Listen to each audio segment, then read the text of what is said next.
Oke, baiklah. Selamat pagi teman-teman di Indonesia. Selamat sore kita semua yang ada di Amerika menjelang malam. Kita akan melanjutkan, kita punya Bible study yang kita sudah mulai mengenai keluarga. Dan sudah 2 kali pertemuan ya kita berbicara mengenai keluarga. Jadi dalam pelajaran mengenai keluarga, ini adalah pelajaran yang sangat penting. Kenapa? Karena pelajaran keluarga itu, dia punya institusi itu sama dengan hari Sabat. Dan Tuhan mau untuk mengembalikan 2 institusi, yaitu hari Sabat dan keluarga. Karena ini 2 institusi yang sangat penting, kita tahu setan mau merusak 2 institusi ini kan. Jadi 2 institusi ini adalah institusi yang kembar, yang Tuhan sudah berikan kepada manusia. Dan Tuhan meminta kita untuk menghargai akan hari Sabat dan juga mengenai keluarga. Dan banyak sekali pelajaran yang akan kita pelajari. Dan puji Tuhan, saya sendiri dengan membagikan apa yang Tuhan sudah berikan kepada kita semua, saya pribadi mendapatkan berkat dengan mempersiapkan pelajaran. Mempersiapkan pelajaran itu adalah juga untuk menolong saya sendiri ya sebagai orang tua untuk bagaimana menjadi ibu rumah tangga dan juga menjadi orang tua untuk mendidik anak-anak dalam kebenaran Tuhan. Dan saya ingin bagikan kepada teman-teman, sekali lagi bukan berarti kami ini sudah keluarga yang sudah sempurna, tidak, justru kami adalah keluarga yang belajar dan mau mengikuti firman Tuhan dan mau share kepada teman-teman semua, dan banyak juga struggle sebagai keluarga kami hadapi untuk dalam mendidik anak-anak kita ya.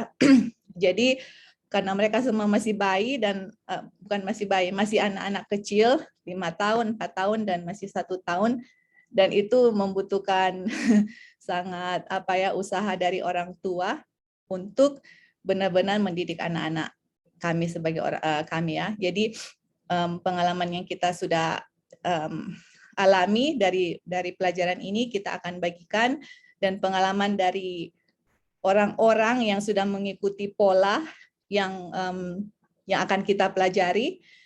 Mereka punya pengalaman yang sangat, waktu kita dengar pengalaman mereka, saya bilang, aduh, inilah tipe-tipe dari anak yang saya mau di mana di masa depan.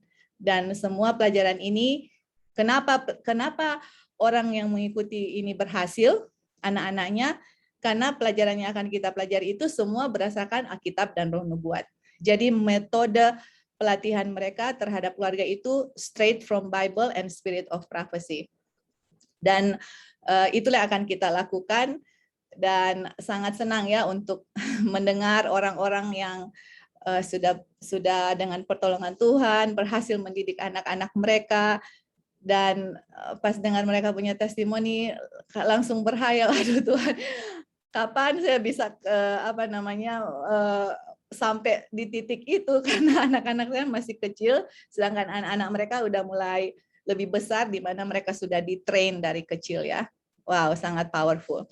Dan keluarga yang sangat powerful itu adalah keluarga yang teratur. Oke, dan itulah yang akan kita pelajari pada saat ini, adalah keluarga yang teratur. Nah, kenapa judulnya Well Ordered Family? Kita sudah tahu bahwa ini satu kutipan yang membuat saya sangat kutipan yang akan kita baca, yang kita sudah pelajari, membuat saya ini sangat mengambil serius mengenai keluarga, karena dari kutipan ini yang kita sudah pelajari sebelumnya, bahwa ada orang-orang yang sudah tahu kebenaran, mengajarkan kebenaran kepada orang lain, mereka sudah tahu nubuatan, mereka tahu setiap poin dari kita punya keyakinan, dan mereka mengaku memelihara hari Sabat. Tapi semua kriteria yang saya sebutkan di atas itu, Roh Nubuat bilang nggak akan dimeteraikan. Kenapa mereka nggak akan dimeteraikan? Di sini dengan jelas dibilang bahwa mereka punya pengakuan akan kebenaran, tahu bisa kasih Bible study, tahu nubuatan dan segala macam, dan semuanya itu sangat bagus. Kita harus tahu semuanya itu. Tetapi tahu itu pun tidak menjamin saudara dan saya dimeteraikan. Dan salah satu alasan yang Roh Nubuat katakan kenapa mereka tidak menerima meterai Tuhan, karena dia bilang mereka yang tahu semuanya itu mereka seharusnya memerintahkan rumah tangga mereka di hadapan mereka agar dengan keluarga yang teratur dengan baik mereka dapat mempersembahkan kepada dunia pengaruh kebenaran atas hati manusia. Jadi ini alasan yang mana mereka tidak command, ini ya bahasa Inggrisnya, they should have commanded their household. Jadi alasan kenapa orang ini yang dideskripsikan di atas ini sudah sangat, buat kita ini sudah sangat wow, bisa ajar kebenaran, bisa tahu nubuatan, bisa tahu semua, tapi nggak bisa dimeteraikan. Alasannya itu karena mereka tidak ada di dalam rumah tangga mereka, well-ordered family. Kenapa? Karena mereka tidak memerintahkan keluarga mereka, dan hasil dari mereka command their household, hasilnya itu adalah well-ordered family, dan dengan well-ordered family itu bisa menjadi pengaruh kebenaran, pengaruh kepada dunia atas kebenaran ya yang kita pelajari. Nah, dengan kutipan ini, dengan kutipan ini, of course, siapa yang nggak mau terima meterai Tuhan? Saya mau, kita semua mau, ya kan? Alasan kita bisa sama-sama belajar karena kita juga mau dimeteraikan, walaupun itu bukan motif utama kita, karena kita mau mengetahui akan Tuhan Yesus dan karakternya. Tapi, of course, kita mau untuk dimeteraikan. Jadi salah satu persyaratan yang dituntut di sini melalui Roh Nubuat adalah kita harus command atau perintahkan rumah tangga kita, dan hasilnya itu adalah keluarga yang teratur. Baru saudara dan saya akan bisa dimeteraikan karena hari Sabat dengan keluarga adalah dua institusi yang kembar. Kalau kita melalaikan rumah tangga kita nggak akan bisa terima meterai Tuhan. Itu sudah jelas sekali ya, karena ini dua institusi, waktu kita belajar itu kutipannya yang mana dibilang dua institusi ini kembar dan tidak bisa dipisahkan satu dengan yang lain. Oke, jadi kita ada di sini dia punya gambar untuk supaya teman-teman bisa lihat, kita coba bikin sesimpel mungkin apa yang kita belajar, kita bikin ada poin-poin dan kesimpulannya supaya walaupun akan banyak kita dapat, tapi at least poin-poin yang sangat penting kita bisa ambil ya. Jadi di sini saudara ada lihat, kita harus command, perintah, kita punya keluarga. Hasil dari command itu adalah well-ordered family, atau keluarga yang teratur. Dan keluarga yang teratur itu, kalau kita mempunyai keluarga yang teratur, kita akan menerima meterai Tuhan. Karena orang yang memelihara hari Sabat akan dimeteraikan. Tetapi hari Sabat dengan keluarga itu kembar. Jadi kalau kita bilang saya memelihara hari Sabat dan akan dimeteraikan, itu hari Sabat saudara nggak bisa pisah dengan keluarga. Nggak bisa. Dan keluarga yang bagaimana yang bisa menerima meterai Tuhan adalah keluarga yang teratur. Nah, sekarang pertanyaannya, apa arti keluarga yang teratur? Bagaimana bisa mempunyai keluarga yang teratur? Iya kan, karena ini hanya satu statement, tapi kita harus mengetahuinya, karena kalau kita cuman kasih statement terus kita nggak belajar secara detail, ya oke, jadi mau bagaimana dan seperti itu ya. Oke. Nah, karena ini sangat penting untuk well-ordered family dan untuk menerima meterai Tuhan, kita akan kupas sebisa mungkin karena ini pelajarannya sangat banyak. Kita hanya coba ambil inti-intinya gitu. Dan kutipan-kutipannya pun sudah di-select, sudah dipilih-pilih yang sangat penting, yang banyak sekali ya. Tapi ya puji Tuhan, yang penting kita dapat dia punya prinsip. Oke, jadi ini dia punya gambar. Oke, sekarang untuk orang tua command atau perintah dan hasilnya well-ordered family, kita harus lihat contoh dari orang tua kita. What do you mean lihat dari contoh orang tua? Contoh orang tua kita bukan saya punya mama, bukan saya punya papa, atau bukan Tante Erli punya orang tua, atau Ebin punya orang tua, tapi kita harus lihat our Heavenly Father. Kita harus lihat Bapa dan Tuhan Yesus. Contoh yang mereka kasih di Alkitab, bagaimana mereka komen, dan itulah contoh yang akan kita ikuti, oke? Berdasarkan Alkitab dan Roh Nubuat. Apa artinya kita perintahkan? Terus ada will order, seperti itu ya. Kita kasih dulu dia punya fondasi di sini, oke?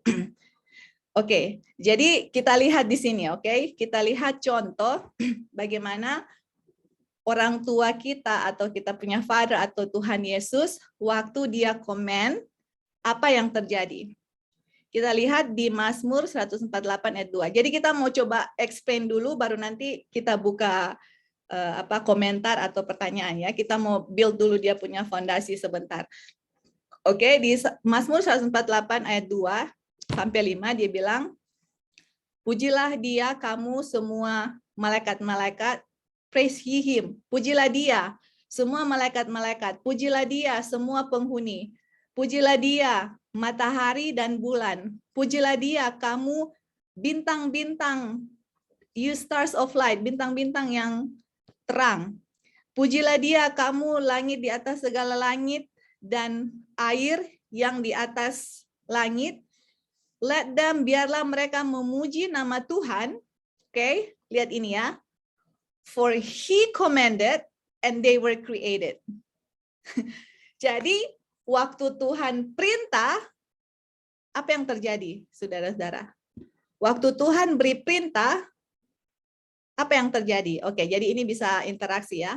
Karena waktu kita orang tua komen, hasilnya will order family. Tapi kita harus tahu dulu, waktu komen, waktu diperintahkan, apa yang terjadi? Waktu Tuhan memerintahkan, apa yang taking place? When God says so, apa yang terjadi? Boleh kita boleh berdiskusi. Waktu Tuhan komen, apa yang terjadi? Ada yang mau jawab? Ya. Thank you jawabannya. Jadi pada waktu Tuhan Yesus perintahkan, oke, waktu Tuhan Yesus menciptakan langit dan bumi, for he commanded and they were created. Jadi waktu Tuhan perintah, langsung terjadi. Jadi itu perintahnya itu adalah waktu Tuhan Yesus bilang misalnya, jadilah matahari, bulan, dan bintang. Dia bicara, dia komen, terjadi. Ada apa di situ? Ada obedience, oke? Jadi ini ya, ada penurutan di situ. Waktu Tuhan bilang, jadilah terang, terang. Jadilah bunga, pohon, jadi. Jadilah ini, apa yang dia bicara, langsung terjadi. They were created. Oke, jadi kalau arti command itu atau perintah, waktu seseorang atau orang tua memberikan perintah, harus ada penurutan di situ. Oke, di situ satu ya. Kita lanjut di sini. Dia punya ayat di Mazmur 33 ayat 6. Dengan firman Tuhan, langit diciptakan dan semua penghuni by the breath of his mouth. Dengan dia punya dengan dia punya nafas dari mulutnya. Waktu dia berbicara, terjadi. He commanded and it stood fast. Jadi waktu Tuhan menciptakan langit dan bumi, yang keluar dari mulutnya dia berbicara, dia perintahkan, it stood fast. It stood fast itu artinya nggak tunggu 1, 2, 3, 4, 5, 6, 7, 8, 9, 10 menit, langsung terjadi, enggak. Dia bilang, langsung. Terang-terang. Matahari, bulan, dan bintang, boom. Flowers, boom. Trees. Jadi nggak ada delay di dalam penurutan, nggak ada tunda-tunda di dalam penurutan, tidak ada pemberontakan, kita lihat di situ. Apa yang Tuhan perintahkan, itu langsung terjadi. Ada obedience di situ ya, dan itu kita lihat di nature atau di alam, atau waktu Tuhan menciptakan langit dan bumi, itulah artinya command.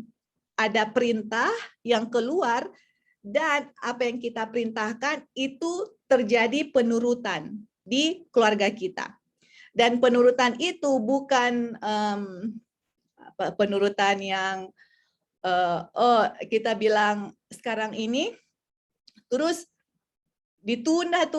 Misalnya saya suruh Orion, ini contoh, misalnya saya suruh Orion bisa help mami untuk vakum, misalnya begitu. Terus dia sibuk dengan sesuatu.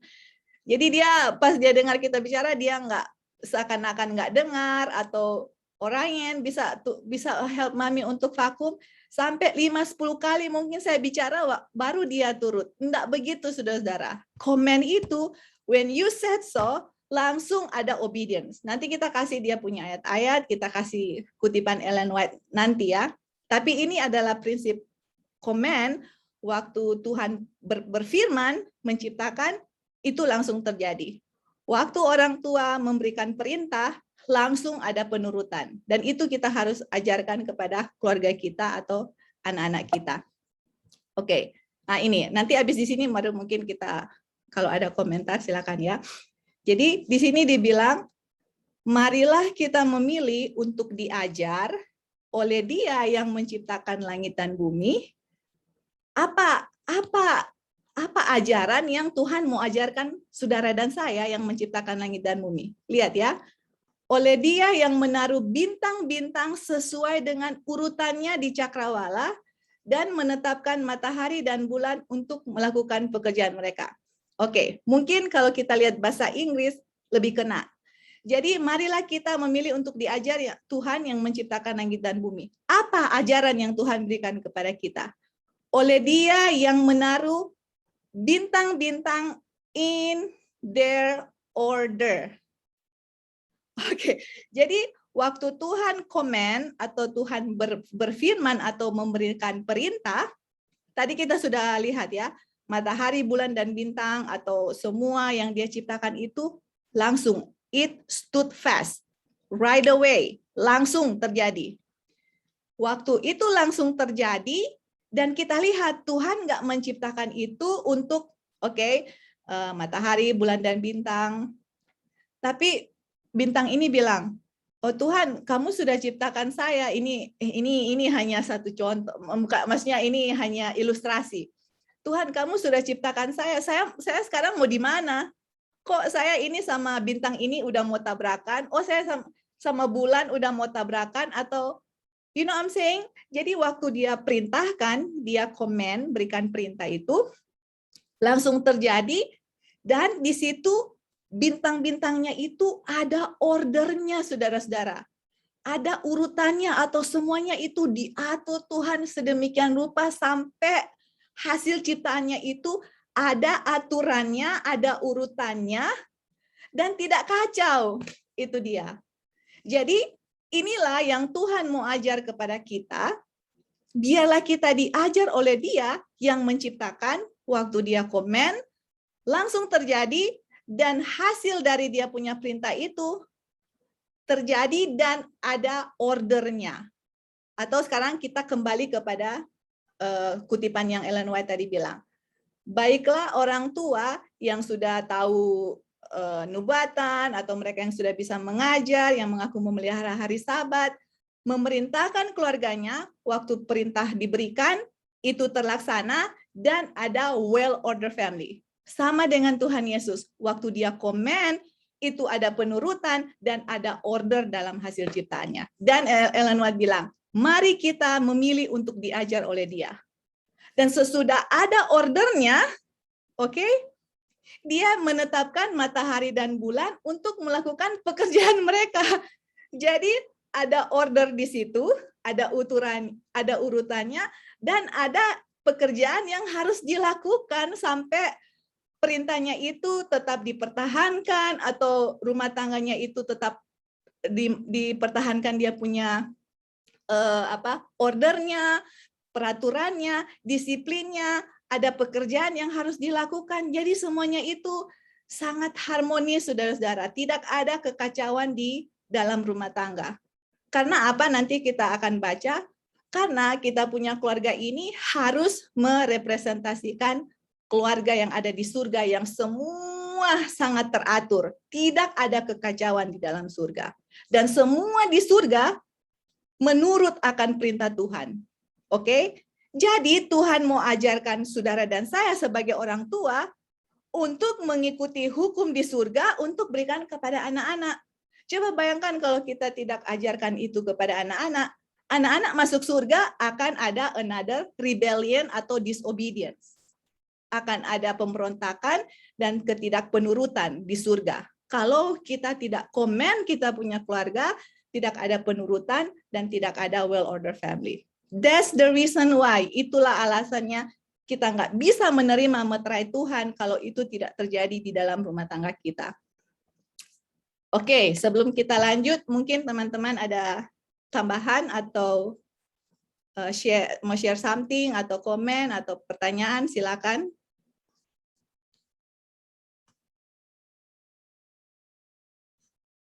Oke, kalau belum ada, kita lanjut ya. Jadi kenapa itu harus keteraturan? Nah ini yang kita baru bilang tadi ya. Dia bilang keteraturan atau order adalah hukum pertama dari surga. Heaven's first law. Wow. Jadi saudara-saudara itu di surga itu adalah hukum yang pertama yaitu keteraturan saudara-saudara. Terus dia bilang and the Lord, Tuhan desires, ingin umat-umatnya untuk menunjukkan di dalam rumahnya representasi dari order dan harmoni yang meliputi istana surga. Wow.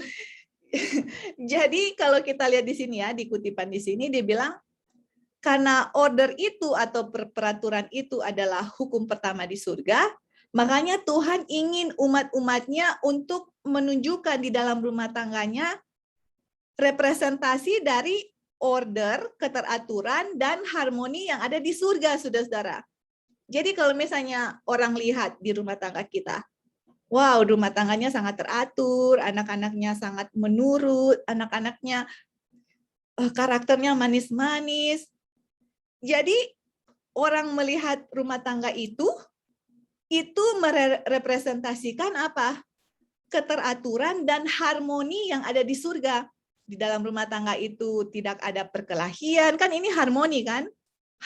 Baku sayang satu dengan yang lain, bicaranya lemah lembut, saling mengasihi suami istri, anak-anak sangat menghormati orang tua, menurut orang tua.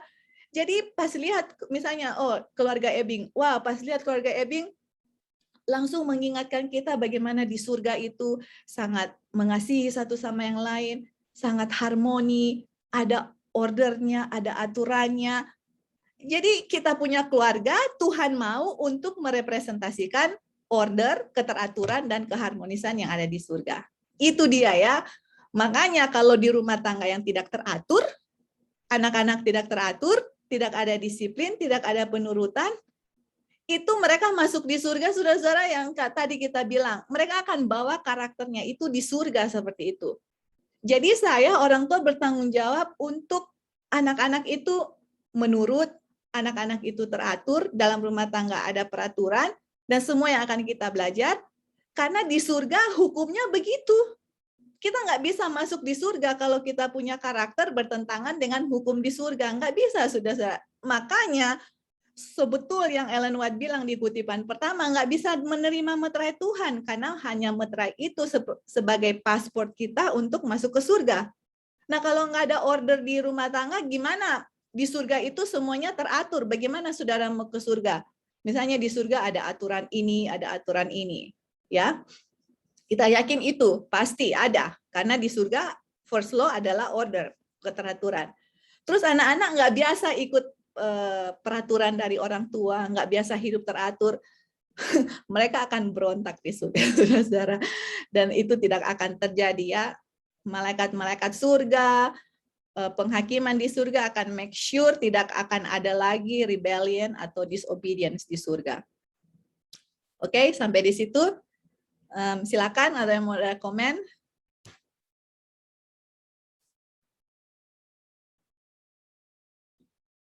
Oke, mungkin belum ada. Kita lanjut di sini. Nanti ada yang kita sudah translate, kita bisa take turn ya.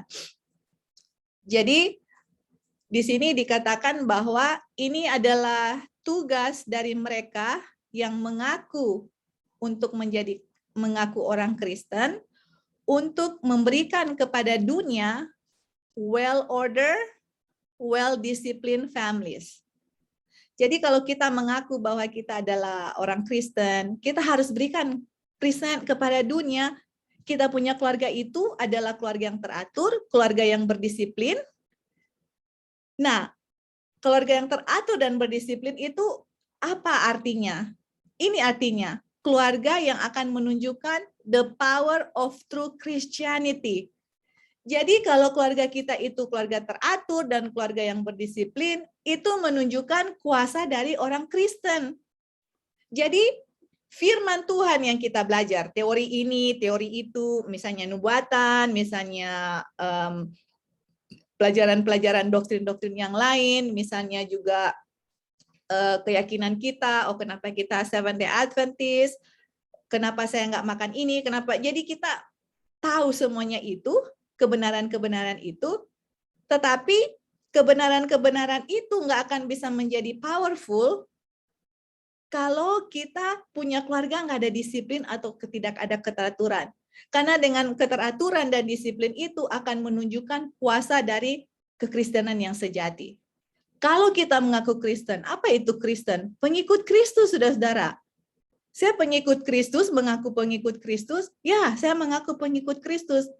Kalau kita mengaku pengikut Kristus, untuk dunia yakin akan keyakinan kita, kepercayaan kita harus ada well-ordered family, well-disciplined family, karena itu menunjukkan kuasa dari kekristenan yang sejati.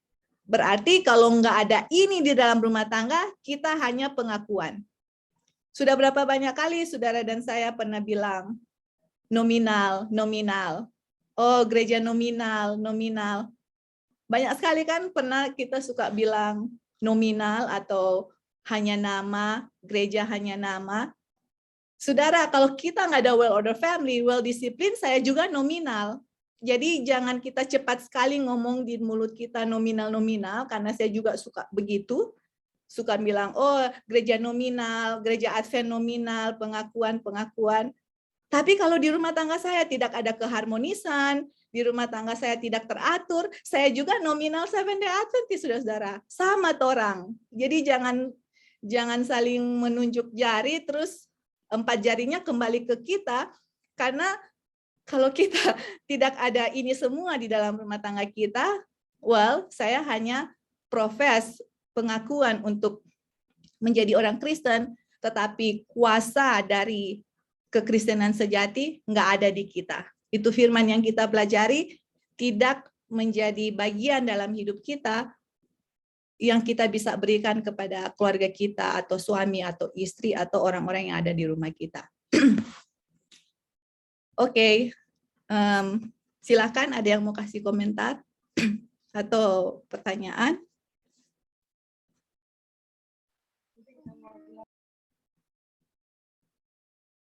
Oke. Halo. Oh ya, silakan Ebing. Oke, jadi di dalam keluarga ini kita belajar harus ada keteraturan. Nah, ini keteraturan ini dia satu kali atau bertahap gitu. Oh, ini pertanyaan Ebing. Ya, pertanyaan ini pertanyaan. Oke. Jadi keteraturannya kayak gini ya.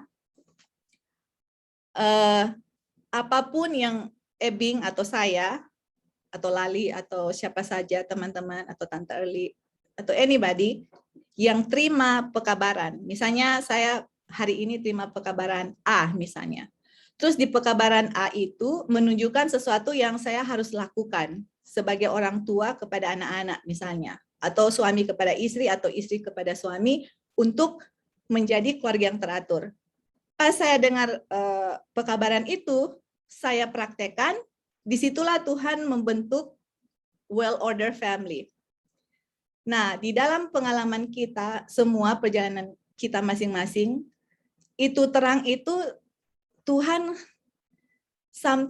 bukan sometimes ya, in reality di dalam Yohanes 16 ayat 12, banyak hal-hal yang saya mau katakan kepada kamu, tapi kamu nggak sanggup untuk menanggungnya.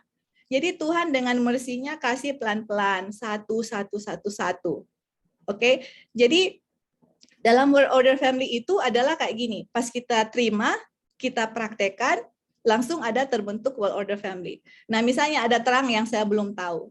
Well, Tuhan tidak akan mempertanggungjawab kita terang itu kalau kita belum tahu dan kita nggak bisa untuk mengakses, untuk mengetahuinya.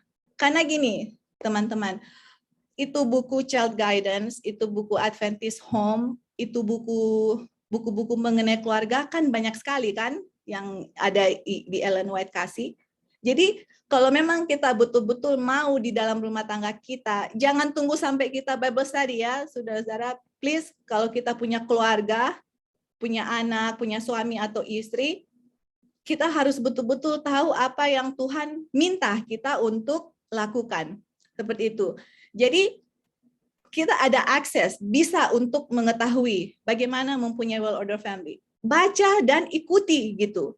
Tapi kecuali kalau saya nggak ada akses untuk baca buku atau apalah untuk Alkitab untuk bisa well order family, nah Tuhan tidak akan mempertanggungjawabkan, tetapi terang yang kita tahu, kita harus hidupkan apa yang kita tahu.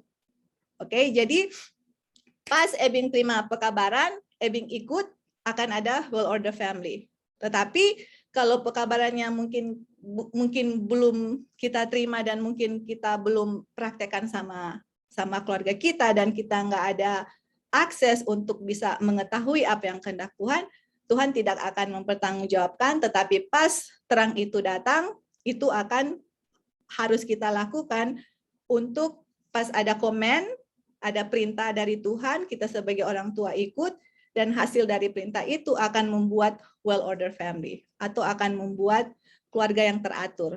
Hubungan suami istri ada keharmonisan, anak-anak ada penurutan, dan semuanya itu nanti kita akan belajar ya well order family itu bagaimana itu well order family sebenarnya. Apa sih yang well order family? Seperti itu.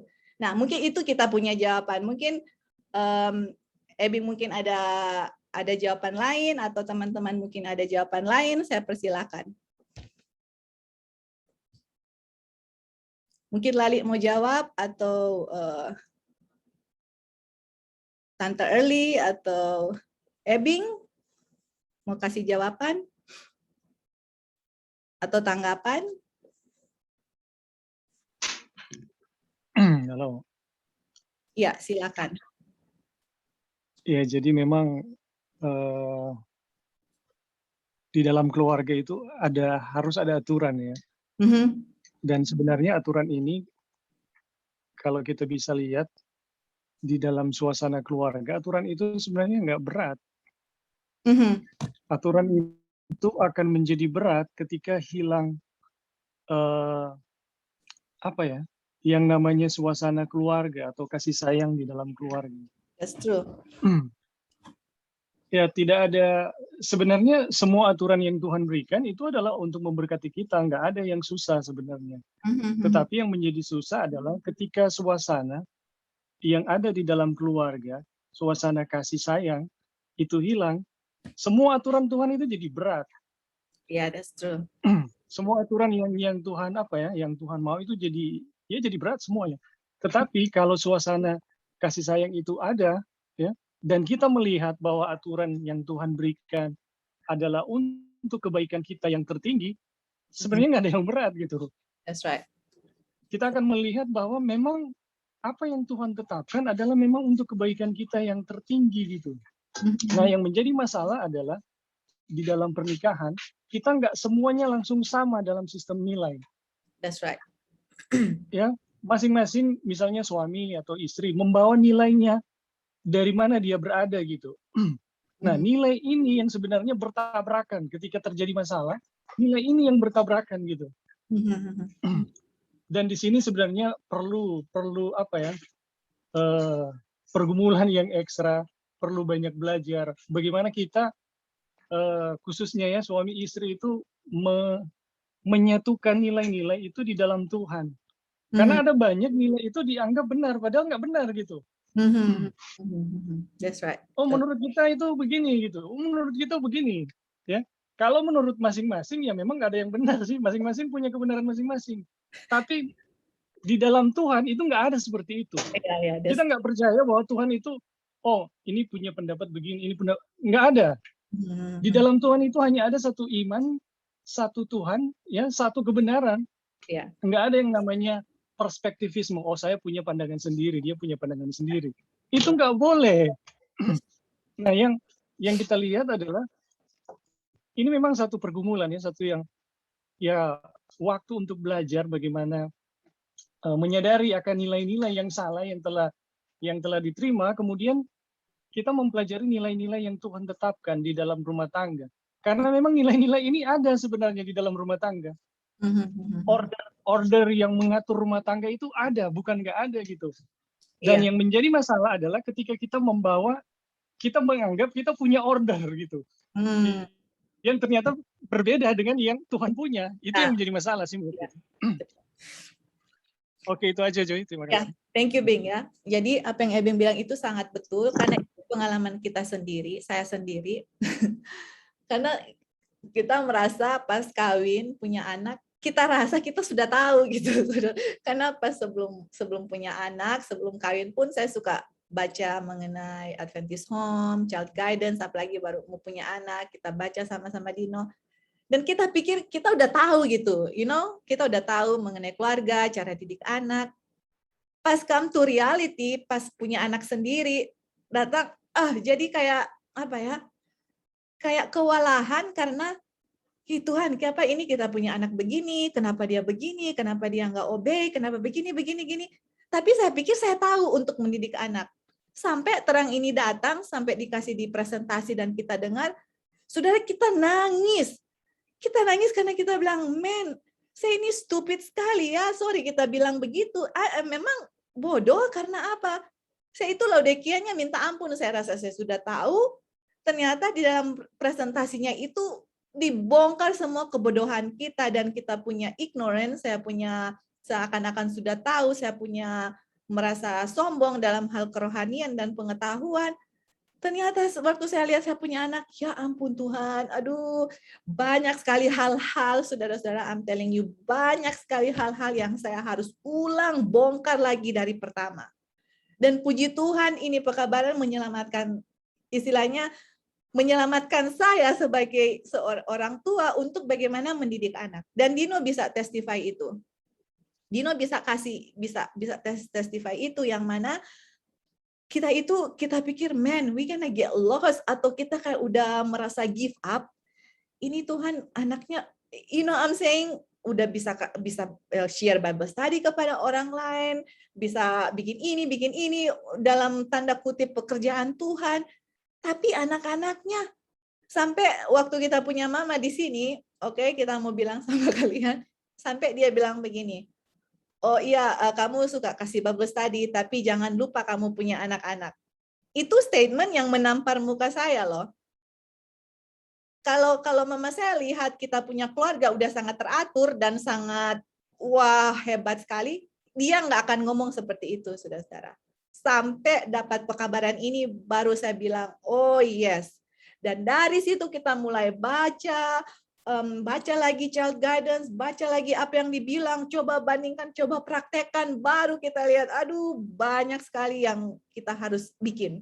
Dan sebagai orang tua harus ada persatuan, yang tadi Ebing bilang, satu punya perspektif ini, satu gini, nggak bisa apa yang Tuhan bilang untuk anak-anak, nggak bisa, oh kita maunya begini, oh Ngana mau begitu, nggak bisa, apa yang Tuhan bilang, harus ada unity antara orang tua untuk mendidik anak-anak mereka. Baru di situ akan ada well-ordered family, baru ada well-discipline, baru ada harmoni di dalam rumah tangga.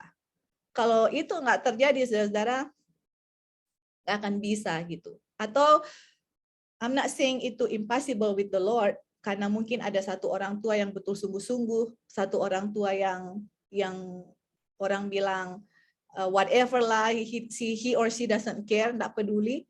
Tapi usaha dari orang tua yang sungguh-sungguh kepada Tuhan, Tuhan akan honor, tetapi itu akan lebih sulit dibandingkan dengan suami istri atau orang tua yang bersatu. Tapi bukan berarti tidak bisa. Bisa dengan pertolongan Tuhan, tapi saudara akan menemukan lebih ada struggle di dalam keluarga untuk mendidik anak-anak. Oke, apa ada yang tambahan lagi sebelum kita lanjut? Oke. Joy, ada pertanyaan. Oke, silakan nanti Ali. Tadi waktu kamu bilang mengenai order family order, terus bagaimana family order itu yang teratur itu menurut terang. Jadi terang apa yang kita dengar kita bikin, terang apa yang kita dengar kita bikin. Nah, di luar sana banyak orang yang tidak tahu terang apa-apa dan mereka banyak membuat kejahatan. Apakah mereka diselamatkan? Oke. Jadi tadi yang saya bilang tadi kan, Tante Eli jangan khawatir karena Tuhan kita adalah Tuhan yang adil. Jadi Tuhan itu akan menghakimi sesuai dengan yang mereka tahu, Aunty Eli. Tapi orang Advent banyak sekali tenang mengenai keluarga. Jadi kita lah yang akan diberi pertanggungjawaban lebih besar karena kita dikasih terang sama Tuhan dan Tuhan akan pertanggungjawabkan itu. Dan tadi tunggu ya, excuse me. Dan tadi bilang di luar itu banyak kejahatan. That's true. Nah, justru dengan keluarga Advent yang menurut akan perintah Tuhan sampai di rumah tangganya ada well-ordered family, well-disciplined, itu akan menunjukkan kuasa kepada orang-orang luar dan mungkin ada orang tua yang sudah give up, orang di luar ini ya, yang nggak tahu cara mendidik anaknya bagaimana. Dan waktu dia lihat keluarga, misalnya keluarga Tante Eli misalnya, yang keluarganya teratur, berdisiplin, gonna ask you, excuse me, oh you know what, kita itu lihat kamu punya keluarga begini-begini, bagaimana sih caranya sampai itu terjadi?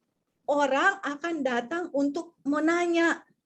Dan kita bisa share semua yang kita tahu dan itu akan bisa menolong keluarga-keluarga di luar. Tapi unfortunately, sayang sekali justru di keluarga-keluarga Advent yang sudah banyak terang, malah di situ juga banyak sekali rebellion. Malah lebih banyak di keluarga Advent mungkin dibandingkan dengan orang-orang di luar yang nggak tahu apa-apa. Seperti itu. Jadi, ya itu apa yang terang kita tahu, kita bikin.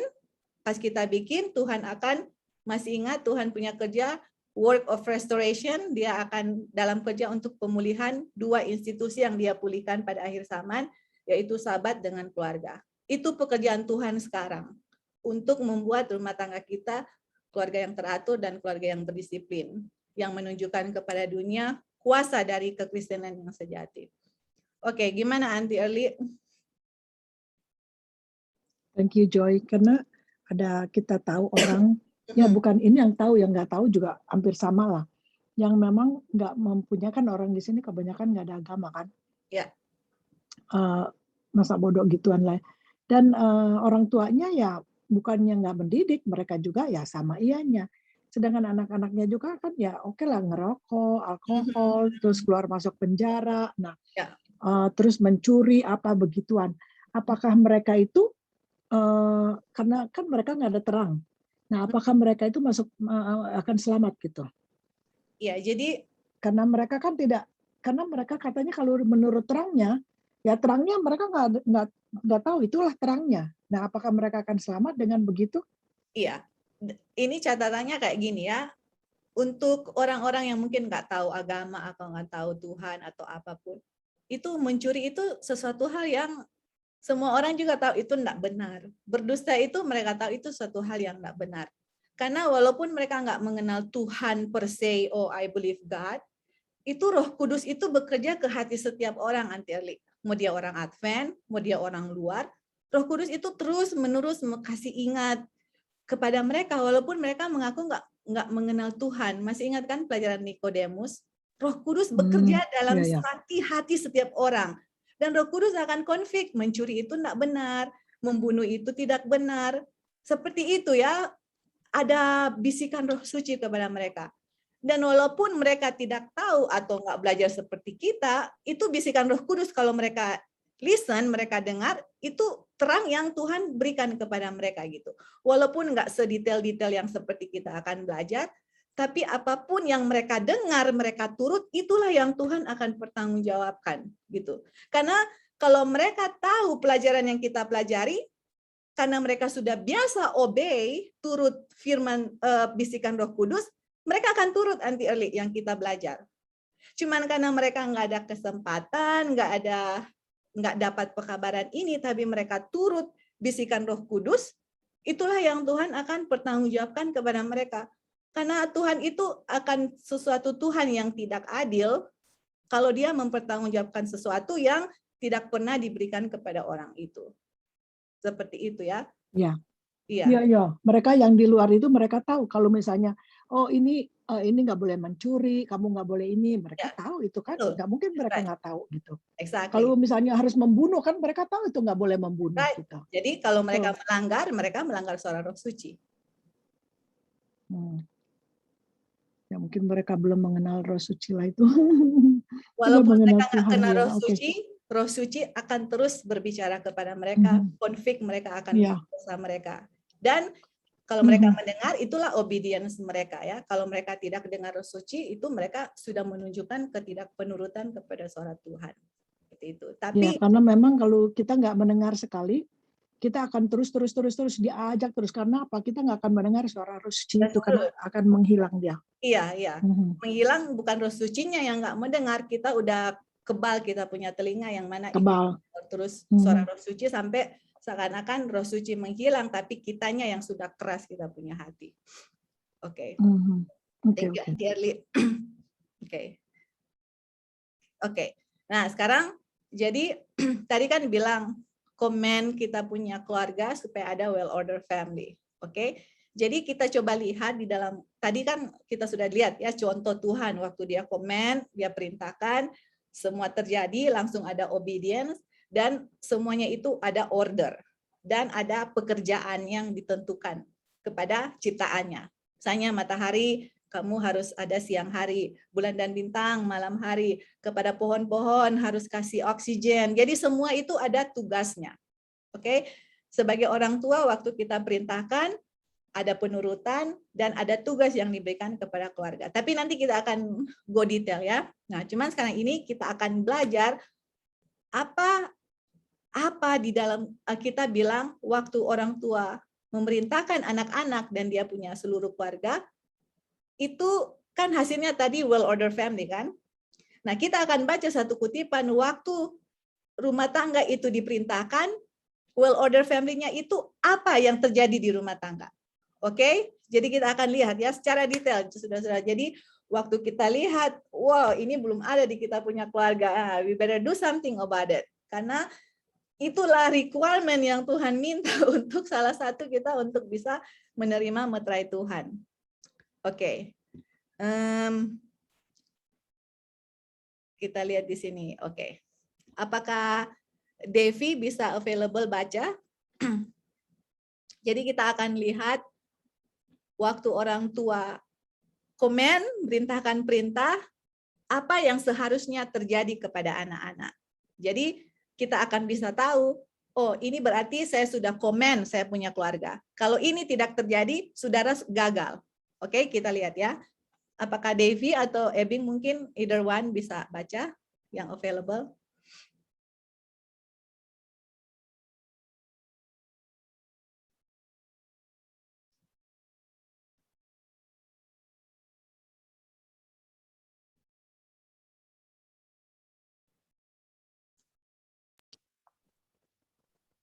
Oke, Joy. Ya, thank you. Banyak orang tua Kristen gagal untuk memerintahkan anak-anak mereka mengikuti mereka. Dan kemudian bertanya-tanya bahwa anak-anak mereka jahat, tidak taat, tidak tahu berterima kasih, dan tidak suci. Orang tua seperti itu berada di bawah teguran Tuhan. Mereka telah lalai membesarkan anak-anak mereka dalam didikan dan nasihat Tuhan. Mereka gagal mengajari mereka pelajaran pertama kekristenan, takut akan Tuhan adalah permulaan hikmat. Kebodohan, kata orang bijak, terikat di hati seorang anak. Cinta akan kebodohan. Keinginan untuk melakukan kejahatan. Kebencian akan hal-hal suci adalah beberapa kesulitan yang harus dihadapi orang tua di ladang misi rumah. Oke, Aunty Eli mau ada komen di sini? Komennya begini aja, Joy. Orang tua kenapa gagal mendidik anak? Kebanyakan orang tua itu mendidik anak itu hanya teori. Teorinya itu begini. Tapi dia memerintahkan anak-anak untuk anak-anak yang bikin. Padahal orang tua itu lupa bahwa anak-anak itu melihat akan orang tuanya. Jadi yang harus berubah sebenarnya orang tuanya dulu. Amin. Jadi orang tuanya lah yang harus mengikuti dulu apa yang sebelum mereka minta anak-anak mereka taat. Jadi anak-anak itu biasanya melihat orang tuanya gitu. Kalau orang tuanya taat, anak-anak ikut taat. Jadi copycat, jadi copy paste. Jadi itulah sebenarnya yang harus berubah itu bukan anak-anak. Itu semua adalah dari orang tua. That's true. Gitu. Thank you, Joy. Betul, thank you sekali itu. Thank you Aunty Eli. Betul sekali itu ya. Jadi kenapa salah satu alasan kenapa orang tua gagal? Karena yang tadi Tante Eli bilang, mereka tidak memberikan contoh yang seharusnya untuk anak-anak tiru. Misalnya yang tadi Tante Eli bilang, harus obedience. Tapi orang tuanya sendiri tidak obey. Harus tahu berterima kasih, say thank you kalau orang kasih sesuatu. Orang tuanya sendiri nggak pernah say thank you. Kamu harus saling mengasihi satu sama yang lain. Orang tuanya di rumah berantem. Kamu whatever lah. Tapi yang dilihat sama anak-anak itu lain yang diajarkan gitu. Jadi orang tua Kristen gagal ya untuk memerintah dan mereka tanya, kenapa sih saya punya anak tidak menurut? Kenapa nggak tahu berterima kasih? Kenapa tidak suci? Mereka tanya, kenapa sih saya punya anak? Dan saya bertanya, kenapa sih ini kita punya anak susah sekali untuk obey, susah sekali untuk menurut. In reality saya orang tua yang ditegur. Ternyata saya punya metode untuk membuat anak-anak menurut itu salah. Saya sendiri salah. Jadi Tuhan tegur sekali dengan pekabaran ini, saudara-saudara. Kita itu sudah lalai membesarkan anak-anak kita di dalam didikan dan nasihat Tuhan. Oke? Jadi akhirnya anak-anak itu apa? Anak-anaknya itu akan mencintai kebodohan, mencintai kejahatan, benci hal-hal yang suci.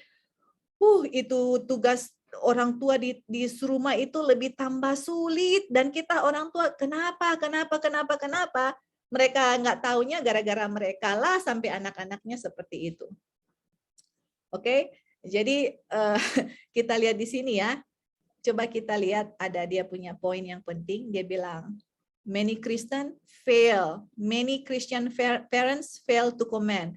Banyak orang tua Kristen gagal untuk memerintahkan anak-anak mereka. Jadi waktu mereka gagal, hasilnya apa di sini? Mereka anak-anaknya jahat. Waktu orang tua gagal, anak-anaknya tidak ada penurutan. Orang tua gagal, anak-anak tidak tahu berterima kasih. Orang tua gagal, anak-anak tidak suci. Itu setidaknya ada 4 yang ada di sini kita lihat. Dan waktu orang tua gagal itu, mereka membenci hal-hal yang suci, mereka mau melakukan hal-hal yang jahat yang sudah diuraikannya di atas di sini. Itu kalau orang tua Kristen gagal, saudara-saudara. Jadi kita bisa lihat apakah saya gagal atau enggak gitu. Apakah saya anak-anak saya itu tidak suka menurut, tidak tahu berterima kasih, tidak suci. Nah, kalau salah satu dari 4 yang kita baca di sini, itu berarti kita gagal. Oke, jadi kita lihat di sini dulu ya. Dia punya chart kita bikin. Oke. Jadi berdasarkan dari kutipan tadi, inilah kegagalan. Oke. Gagal untuk memerintahkan perintah. Waktu orang tua gagal untuk memerintahkan anak-anak mereka, di sini perverse, itu kejahatan. Anak-anaknya menjadi jahat, tidak ada penurutan, tidak tahu berterima kasih, tidak suci. Ini kegagalan, saudara-saudara, orang tua. Nah, tapi ingat, Tuhan mau untuk restore, untuk mengembalikan.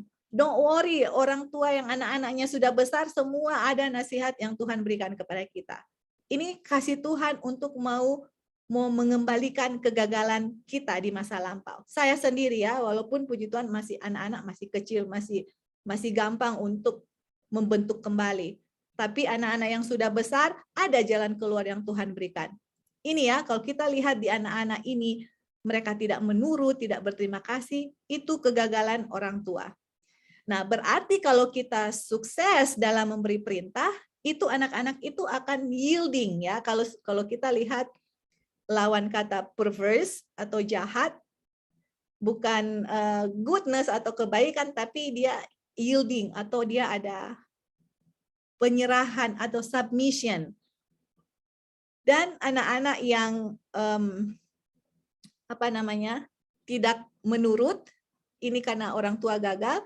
Kalau orang tua sukses dalam beri perintah, anak-anak itu akan menjadi penurut, saudara-saudara. Kalau kita sukses dalam memerintahkan keluarga kita, anak-anak ini tahu berterima kasih. Kalau kita sukses dalam memberi perintah di rumah tangga kita, ini anak-anak menjadi anak-anak yang suci. Saudara-saudara, waktu kita baca ini kata suci, langsung mengingatkan kita terhadap kutipan di Alkitab, di Roh Nubuat yang bilang, hanya orang yang suci yang bisa keep the Sabbath day holy, man himself must be holy. Jadi untuk saya bisa memelihara hari Sabat Tuhan yang suci, saya sendiri harus suci. Nah, ini dia twins atau kembarnya, saudara-saudara. Kenapa keluarga dengan hari Sabat itu twins, kembar? Karena kalau di rumah tangga kita nggak suci, anak-anak tidak suci, tidak ada penurutan, tidak tahu berterima kasih, jahat, suka memberontak, itu kita sebagai orang tua dan anak-anak sendiri pun tidak bisa memelihara hari Sabat suci. Karena kegagalan dari orang tua untuk membuat anak-anak bisa menurut, supaya anak-anak suci, makanya ini dua nggak bisa dipisahkan. Jadi ini akan menolong kita sebagai orang tua atau itu sebagai parameter untuk lihat apakah saya punya kehidupan ini sudah sesuai dengan kehendak Tuhan. Itu bisa dilihat dari buah-buahnya di anak-anak kita, apalagi anak-anak kecil, saudara-saudara. Gampang sekali bisa melihat hasil didikan orang tua di rumah, gitu. Jadi makanya ini ya, keluarga dengan hari Sabat tidak bisa dipisahkan. Karena untuk saya memelihara hari Sabat suci, di dalam keluarga itu juga harus ada kesucian yang ada di orang tua dan juga di anak-anak. Harus ada obedient orang tua dan anak-anak.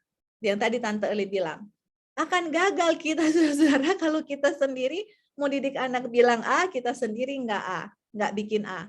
Susah karena anak-anak lihat orang tua gitu. Jadi ini setidaknya ada satu poin-poin penting yang saudara bisa lihat. Inilah setidaknya, oh puji Tuhan, saya sudah bikin saya punya anak misalnya nomor 1. Aduh, saya masih harus bekerja di nomor 3 misalnya. Jadi kita setiap hari dilihat apa yang masih kurang di anak-anak kita, apa yang masih kurang di dalam rumah tangga kita, suami dan istri. Karena kita nggak bisa keep the Sabbath day holy kalau rumah tangga kita itu nggak ada keharmonisan sama sekali, teman-teman. Gimana ya? Makanya tadi yang kutipan-kutipan sebelumnya, Tuhan mau mengembalikan ini rumah tangga gitu. Memang di rumah tangga itu ada keluarga yang suami istri sudah bisa satu pikiran, ada yang berlawanan pikirannya masing-masing.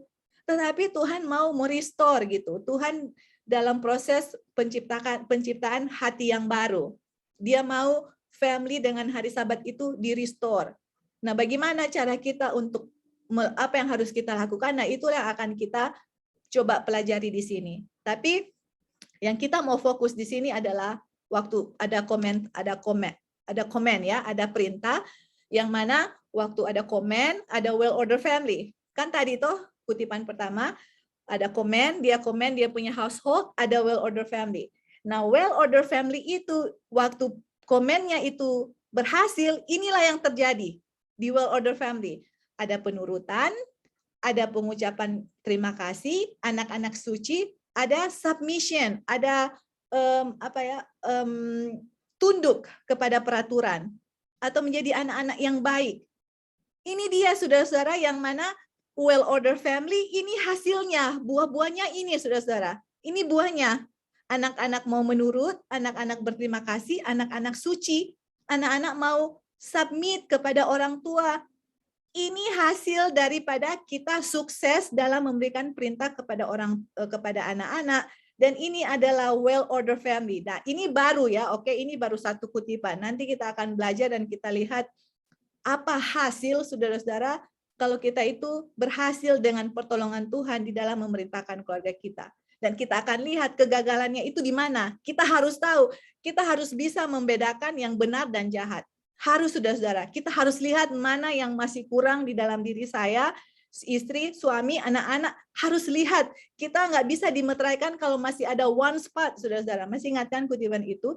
Satu cacat noda kita nggak bisa dimeteraikan, teman-teman. I'm talking to myself juga. Ini satu teguran untuk saya sendiri. Satu spot, satu cacat noda di saya sebagai orang tua, saya nggak bisa menerima meterai Tuhan. Dan parameternya saya bisa lihat di anak-anak saya masih begini. Berarti saya yang harus ada, Tuhan harus tegur. Apa Tuhan? Belajar, lihat, ikuti, berdoa.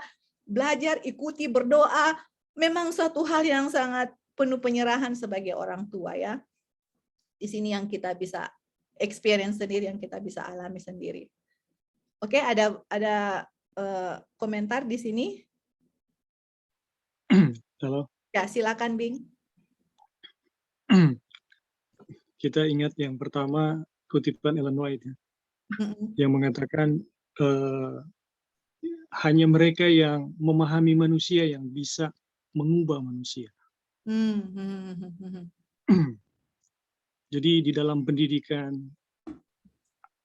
keluarga, pemahaman terhadap manusia ini menjadi penting sekali. Menjadi penting sekali di dalam bagaimana kita mentransfer ya satu nilai-nilai yang baik kepada yang lain gitu. Kemudian kita ingat untuk pendidikan anak ada statement dari Jesuit, Imam Jesuit itu dia bilang begini, beri anak kamu 0 sampai 7 tahun dan kami akan membuat mereka Jesuit seumur hidup. That's right. Itu betul itu. Kemudian yang ketiga adalah kita bisa melihat bagaimana setan ketika membuat orang tua kita pertama itu melanggar, Adam dan Hawa. Setan tidak memaksa loh. Setan tidak memaksa Hawa dan Adam untuk melanggar gitu. Dan apa yang setan buat ya? Ini menjadi kunci bagi kita gitu. Apa yang setan buat? Setan betul-betul memahami apa manusia. Makanya setan bisa mengubah mereka sehingga mengikuti kemauan mereka. Dan kita melihat kita harus belajar banyak sebenarnya dari setan. Tapi itu bukan setannya, tapi prinsip yang setan buat itu hukum alam. That's right. Ya, itu adalah hukum alam. Bagaimana kita mentransfer nilai-nilai ini menjadi satu hal yang sangat mendasar kalau kita memahami siapa gitu manusia itu. Jadi kita bisa melihat ya, setan membuat orang tua kita itu dengan senang hati loh melanggar. Yang seharusnya kita tahu kebalikannya, bagaimana membuat kita menuruti ya hukum-hukum Tuhan itu dengan senang hati juga gitu. Nah, kita melihat untuk proses anak-anak itu jauh lebih mudah. Kenapa? Karena anak-anak itu kita bisa bilang kitalah yang meng-create mereka. Tetapi untuk orang dewasa ya, suami istri itu tingkat kesulitannya itu jauh lebih sulit gitu. Iya, betul. Yang anak-anak itu kita bisa bilang, Jesuit tahu persis loh. Sampai mereka berani bilang, beri kami anak-anak itu 0 sampai 7 tahun dan kami akan buat mereka Jesuit seumur hidup. Wah, itu bukan main-main loh itu. Kenapa? Karena memang pikiran itu bisa dipelajari dan kalau kita paham pola berpikir, ya pola berpikir, cara cara main pikiran itu, ya untuk anak-anak dulu ya ini, Ya. kita bisa melihat mudah sekali gitu. Anak-anak itu, salah satu kegagalan orang tua adalah pandangan etika moral yang diturunkan dari orang tua ke orang tua, dari orang tua terus sampai kita ya, bahwa untuk melakukan kebaikan itu berdasarkan nasihat-nasihat moral. Oh, kamu harus begini, kamu harus begitu. Sebenarnya tidak. Kalau untuk anak-anak, kebanyakan mereka itu melihat. Anak-anak itu lebih banyak melihat. Bahkan dari secara ilmu pengetahuan, di saat 0 sampai 3 tahun, itu neuron cerminnya, saraf untuk melihat itu, jadi apa aja yang mereka lihat itu mereka pingin jadi seperti itu gitu. Itu aktif sekali. Nah, di tahun-tahun itu kalau itu dibuat, orang tua akan lebih banyak berhasil kalau menurut kita ya. Lebih banyak berhasil. Jadi misalnya kita pingin anak itu menurut kita perintah. Jadi di tahun-tahun itu ketika dia meminta kita ya perhatian, dia minta, oh papa ambilkan ini, ambilkan itu, kita buat itu bukan untuk kita buat secepat yang dia mau gitu. Dan hasilnya adalah kita merasakan hal yang sama gitu. Jadi ketika kita menunjukkan, sekalipun ini so lelah sekali ya, sekalipun so lelah sekali luar biasa, jadi ketika dia bilang, papa coba ambilkan ini, yuk kita secepat yang dia mau kita ambil gitu, sekalipun sudah sangat lelah. Dan hasilnya adalah kita melihat dia buat hal yang sama ke kita. Kenapa? Karena dia melihat. Dia melihat. Jadi waktu dia melihat, dia lihat waktu dia meminta sesuatu dari papanya, dengan cepat papanya buat, dia juga buat hal yang sama ketika kita minta sesuatu ke dia. Coba bikin ini. Dia cepat sekali dia bikin. Nah, ini cuma salah satu poin gitu. Begitu juga dengan perhatian, begitu juga dengan kasih sayang yang kita lihat. Kalau kita menginginkan, misalnya respect. Kita menginginkan anak-anak kita itu respect kepada kita. Percaya atau tidak, yang menentukan respect itu adalah kita sendiri. Bagaimana kita memandang anak-anak kita, itu akan mempengaruhi respect mereka terhadap kita. Bagaimana penghormatan mereka terhadap kita, itu sangat dipengaruhi dengan cara kita memandang mereka. Misalnya, itu dari mana kita tahu bahwa itu sangat mempengaruhi. Misalnya, ketika kita punya kesibukan, ya, dan kesibukan ini ternyata menghasilkan uang. Dan kemudian anak kita menuntut perhatian. Saudara-saudara, anak kita akan merasa dia tidak dihargai kalau dia itu dibelakangi. Artinya, pekerjaan kita itu jadi lebih utama karena ada uang ya. Kemudian dia di nomor 2-kan. Itu berarti dia menangkap pesan di bawah sadarnya, dia nomor 2. Dia bukan yang utama. Dan itu saudara-saudara, itu kalau itu berlangsung terus menerus, itu akan menjadi satu tumpukan bahwa dia anak yang tidak berarti, dan dia juga akan buat hal yang sama kepada kita orang tua. Wah. Jadi kita jangan marah kepada anak-anak atau jangan kecewa kalau mereka tidak respect kepada kita. Kita yang tanam itu sebenarnya. Kita yang taruh itu di dalam diri mereka. Kalau kita melihat anak-anak kita tidak menurut, jangan salahkan mereka. Kita yang taruh itu. Ya, betul. That's true. Jadi bagaimana kita akan mengubah anak-anak ya? Memang kita harus berubah. Kita sendiri yang harus berubah. Kita sendiri yang harus betul-betul, sebenarnya itu nggak lama ya. Pendidikan anak itu kita bisa bilang tidak lama. Mungkin hanya sekitar 3 tahun kalau kita buat secara full, hasilnya itu akan berbalik. Hasilnya akan berbalik. Jadi nanti di saat 3 tahun ke atas, kita udah nggak repot untuk mengurus mereka. Kenapa? Kita udah tanam yang baik-baik dulu dari awal gitu. Ya. Jadi fungsi neurocermin itu yang Tuhan taruh di otak mereka, itu udah terlaksana semua. Mereka telah melihat semua yang baik kepada kita. Mereka telah melihat semua yang benar di dalam kehidupan kita. Itu nanti setelah 3 tahun mereka akan buat hal yang sama gitu. Dan saudara-saudara kita bisa bilang itu yang kita rasakan. Untuk anak saya, kita keponakan, ada anak-anak lain juga yang sempat kita didik, sama DP hasil. Dan itu kita bisa bilang, ini prinsip. Bagaimana mereka akan berubah, ya memang kita sendiri yang harus berubah. Ya, Itu sesuatu yang tidak bisa dipungkiri gitu. Oke, itu aja dulu, Jay. Terima kasih. Betul. Thank you, Bik. Ya, jadi apa yang dibilang itu sangat betul. apalagi yang Ebing mention mengenai itu Jesuit, bilang kasih anak 0 sampai 7 tahun mereka akan jadi Jesuit seumur hidup.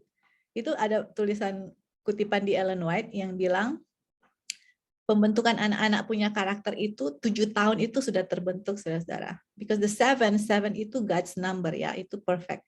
Jadi dari umur 0 sampai 7 tahun itu karakternya itu sudah terbentuk, dan karakter itulah yang akan dia bawa nanti. Nah, kalau misalnya dia punya karakter terbentuk dari orang tua yang anggaplah gagal dalam mendidik anak-anak dia, bukan berarti Tuhan tidak bisa ubah, karena Tuhan punya grace, kasih karunia itu is sufficient, cukup untuk mengubah hati, tapi akan lebih susah, memakan waktu yang lebih lama, dan bisa saja anak-anak itu karena sudah karakternya sebegitu rupa sampai mereka tidak mau menurut lagi. Tetapi kalau anak-anak yang sudah diajar dari umur 0 sampai 7 tahun memang betul-betul sesuai dengan kehendak Tuhan, saudara-saudara, itu sampai 7 tahun saudara mau bawa kemana-mana mereka itu karakter mereka akan mereka bawa sampai seumur hidup. Dan betul sekali itu Jesuit tahu prinsip itu. Kita Advent tahu enggak? Saya sendiri baru tahu, ya, karena waktu baca-baca bilang, Oren udah 5 tahun, men. Dia punya karakter, memang orang tua harus dengan pertolongan Tuhan ini. Sampai 7 tahun harus ada memang betul-betul karakter Tuhan Yesus, karena itu karakter itu yang akan mereka bawa sampai seumur hidup. Makanya Daniel, Sadrak, Mesak, Abednego, aduh, itu orang-orang tuanya, kalau orang tuanya masih ada, men. Mau gimana kamu didik anak-anak ini sampai anak-anak ini masih muda bisa berdiri untuk kebenaran Tuhan walaupun nyawa mereka terancam. Itu wow, itu praise the Lord. Dan saudara dan saya sebagai orang tua bisa menjadi orang tua seperti Daniel, Sadrak, dan Abednego, karena inilah yang akan kita belajar, ya. Bagaimana anak-anak nanti akan berdiri untuk kebenaran, rela mati, dan anak-anak ini akan kecurangan Roh Kudus tanpa batas. Waktu kecurangan Roh Kudus tanpa batas, saudara-saudara, dan mereka akan bisa mengambil bagian dalam pekabaran malaikat ketiga. Tapi yang menjadi kunci orang tua, kalau kita nggak berubah, jangan harap anak-anak berubah. Jadi ini pelajaran mengenai keluarga. Sebenarnya yang banyak ditegur orang tua, saudara-saudara, kita atau orang semua ini yang lagi ditegur gitu. Gimana saya punya keluarga, saya punya anak-anak. Kalau kita lihat hasilnya nggak sesuai dengan apa yang Tuhan mau, berarti kita belum sukses. Kita masih gagal, saudara-saudara. Tapi masih ada sedikit waktu ini, saudara-saudara, dengan melihat semua kejadian di sekitar kita, saya tahu kita punya pintu kasihan nggak lama lagi ditutup. I know it. Kita hanya sedikit waktu, saudara-saudara, untuk betul-betul tahu akan pekabaran ini dan minta Tuhan untuk merubahkan kita supaya anak-anak kita juga dirubahkan. Oke, gitu ya. Kita akan lanjut. Oke, jadi ini dia, ya. Kenapa orang tua, Oke, kita baca dulu di 2 Timotius 3 ayat 1. Dia bilang, ini juga kita tahu bahwa di hari-hari terakhir itu waktu yang mengerikan itu akan datang. Karena manusia akan mencintai diri mereka sendiri, suka mengingini orang lain, sombong, tinggi hati, menghujat. Apa di sini? Tidak menurut orang tua, tidak berterima kasih, tidak suci. Kalian lihat ini. Kenapa di 2 Timotius 3, kita balik lagi tadi. Kenapa di 2 Timotius 3 ayat 1, 2, ini semua terjadi, saudara-saudara, karena orang tua gagal untuk memberi perintah kepada anak-anak, sampai anak-anak tidak menurut, disobedient, unthankful, unholy. Itu yang Ellen White bilang. So betul di 2 Timotius 3 ayat 2, tidak menurut, unthankful, unholy. Ini di akhir zaman, berarti dari turun-temurun, saudara-saudara, orang tua kita, nenek-nenek moyang mungkin tidak dididik orang tuanya, diturunkan kepada oma-oma opa kita turunkan kepada orang tua kita turunkan kepada kita turunkan kepada anak, sampai kejahatan sudah bertambah-tambah. Salah satu tanda kita hidup di akhir zaman adalah tidak penurutan anak kepada orang tua, tidak tahu berterima kasih, tidak suci. Inilah kita hidup di zaman ini, saudara-saudara. And we're living in the last days. Tapi kita nggak mau ini semua terjadi kepada kita sebagai orang tua dan juga kepada anak-anak kita. Makanya Tuhan kasih message dan kita rasa, saudara-saudara, you know what? This is how I feel ya. Tuhan itu sangat mencintai kita. Dia kasih message yang udah mau tutup, udah sejarahnya, udah dunia sudah mau akhir, tapi dia kasih pekabaran malaikat ketiga, keluarga, hari Sabat. Aduh, yang memang kayak kita itu ditarik dari puntung api yang udah mau binasa, tapi Tuhan mau menyelamatkan kita. Dan dia bilang, man, this is the last message kita mau kasih. Because I need to prepare you and your children untuk receive the seal of God. Untuk bisa proclaim the loud cry. Kalau Tuhan izinkan kita proclaim, kalau kita diizinkan hidup ya, kalau kita diizinkan meninggal, lain lagi ceritanya, tapi yang penting kita mempunyai anak-anak yang obedience, orang tua yang obedience, orang tua yang keluarga yang harmoni, itulah yang menjadi terang kepada dunia. Oke? Oke. Ada yang mau tambahkan di sini sebelum kita lanjut? Oke. Joy. Ya, silakan, Aunty Eli. Kayak Abraham, dia menurut Tuhan, bukannya orang tuanya, bapaknya itu penyembah berhala. Makanya Tuhan pisahkan dia dari orang tuanya, disuruhnya pindah. Ya, maksudnya pertanyaannya, iya, maksudnya pertanyaannya kan bapaknya penyembah berhala, tapi kok Abraham anaknya enggak gitu. Jadi itu enggak copy paste. Nah, iya. Biasanya orang tua kan anak-anak kan copy paste gitu. Ya. Nah ini enggak berlaku sama Abraham gitu. No, jadi kayak gini. Jadi tadi yang kita bilang sama Tante Ali punya pertanyaan pertama. Jadi di dalam hati setiap manusia itu Tuhan bekerja melalui Roh Kudus. Dan juga di zaman Abraham itu apa namanya? Itu message itu kan masih berlaku kan, diberikan dari Adam dan Hawa kepada keturunannya, kepada anak-anaknya. Jadi Abraham tahu akan pekabaran bagaimana untuk untuk memerintahkan keluarga mereka. Abraham itu tahu gitu. Makanya dia contoh orang di Alkitab yang Ellen White selalu tulis, yang mana Abraham memerintahkan keluarga, yang orang yang memerintahkan keluarganya menurut mereka itu adalah Abraham. Abraham tahu prinsip itu. Jadi Tuhan itu bekerja kepada setiap orang. Oke, dan kalau orang itu mau merespons akan bisikan Roh Suci, Tuhan akan pilih dia gitu. Nah, contohnya kayak gini ya. Misalnya anak-anaknya Adam dan Hawa. Siapa itu yang memberontak? Kain kan? Dan anaknya yang sama dengan Adam itu siapa? Yang dia mirip dengan Adam. Ada satu, dia punya anak. Kalian mau help me to remember dia punya nama? Kita lupa dia punya nama.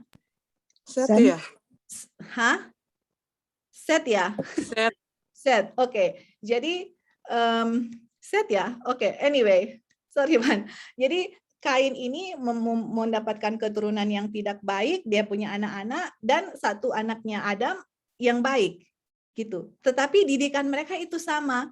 Jadi di dalam keluarga pun ada orang yang akan memilih mengikuti Tuhan, ada orang yang memilih tidak mengikuti Tuhan. Tapi ini ya, dia punya tapi ini, oke?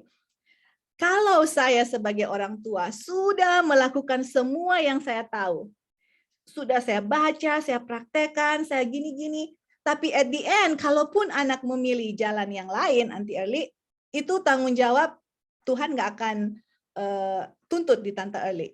Karena Tante Erly sudah melakukan semua yang Tante Erly tahu. Tetapi yang Tuhan akan tuntut, kalau kita tahu dan kita nggak bikin dan anaknya memilih jalan itu, itulah yang Tuhan akan tuntut. Gitu. Tapi sebagai orang tua yang saya sudah lakukan semua yang saya bisa pun, Kalaupun let's say anak itu memilih jalan yang lain, ya itu dia punya choice. Tuhan kasih kita power of choice. Contohnya, Tuhan Yesus pun mati di kayu salib, itu pun kita masih bisa memilih untuk memilih Tuhan atau enggak. Sama dengan orang tua, walaupun saya punya orang tua penyembah berhala. Oke, let's say I'm talking about myself. Kita dibesarkan dari keluarga yang tidak tahu ya prinsip-prinsip ini. Ya mungkin ada sedikit-sedikit dari orang tua kita yang tahu. Jadi apa yang mereka tahu, mereka ajarkan kepada kita, walaupun banyak hal-hal yang mereka tahu, dan saya waktu belajar ini, saya tahu saya tidak dididik sebagaimana semestinya Tuhan tuntun gitu. Tetapi waktu dapat pekabaran ini, saya harus memilih untuk tidak mengikuti apa yang orang tua mungkin yang udah sesuai dengan terang mereka ya, yang mereka ajarkan yang mungkin salah. Saya nggak mau mengikuti mereka, saya mau mengikuti Tuhan. Sama dengan Abraham, walaupun keluarganya penyembah berhala, tetap power of choice-nya, kuasa memilih ada di Abraham. Saya contoh keluarga yang bukan keluarga datang dari keluarga yang tahu kebenaran, yang orang tua saya mengikuti apa yang Tuhan berikan. Enggak, saudara-saudara. Malah sebaliknya. Dan banyak rebellion di dalam diri kita yang kita sendiri tahu. Banyak hal-hal yang saya punya karakter yang tidak sesuai dengan karakter Tuhan. Karena dari kecil tidak dididik, didisiplin sebagaimana yang seharusnya. Oke? Tapi pas kita belajar ini pekabaran mengenai karakter Tuhan Yesus, mengenai keluarga, saya sendiri harus memilih apakah saya tetap berada dalam posisi sebelumnya atau saya harus berubah. Abraham harus memilih apakah saya harus mengikuti keluarga saya atau saya harus mengikuti Tuhan. Seperti itu. Jadi Tuhan terus-menerus memberikan terang kepada kita semua atau bisikan-bisikan melalui Roh Suci untuk mengingatkan kita kembali. Mana yang saya mau pilih? Itu adalah pilihan saya. Walaupun orang tua kita tidak seharusnya, tapi kalau kita pilih yang mengikuti Tuhan dengan terang yang Tuhan kasih, Tuhan akan gunakan kita, gitu. Sebagaimana Tuhan gunakan Abraham. Gimana, Aunty Early? Bisa menjawab pertanyaannya? Ya. Thank you, Joy. Ya, oke. Thank you, Aunty Early. Oke, kita akan baca satu kutipan terakhir ya. Masih ada berapa kutipan, tapi ini kutipan terakhir karena mengingat waktu. Kita akan baca di sini ya.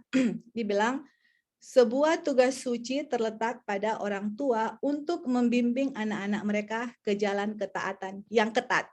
Nah, tadi waktu orang tua sudah sukses untuk memerintahkan anak-anak, salah satu gambaran atau salah satu tanda yang ini ya, sukses adalah obedience kan? Bukan hanya obedience, di sini dia bilang strict obedience. Bahasa Indonesia, ketaatan yang ketat. Terus dia bilang, ini tugas suci orang tua loh. Jadi kita punya tugas untuk membimbing anak-anak kita harus taat. Nah, nanti next lesson kita akan coba berikan kepada teman-teman apa yang kita dapat, kita baca dan kita dapat dari seminar. Bagaimana cara metode yang salah dengan metode yang benar sesuai dengan kehendak Tuhan. Jadi bagaimana supaya anak-anak bisa taat adalah salah satu yang kita mau share adalah setiap apa yang kita bilang orang tua itu harus menjadi hukum atau law. You say A, kita bilang A itu harus terjadi. Itu ketaatan yang ketat ya, nanti kita akan belajar.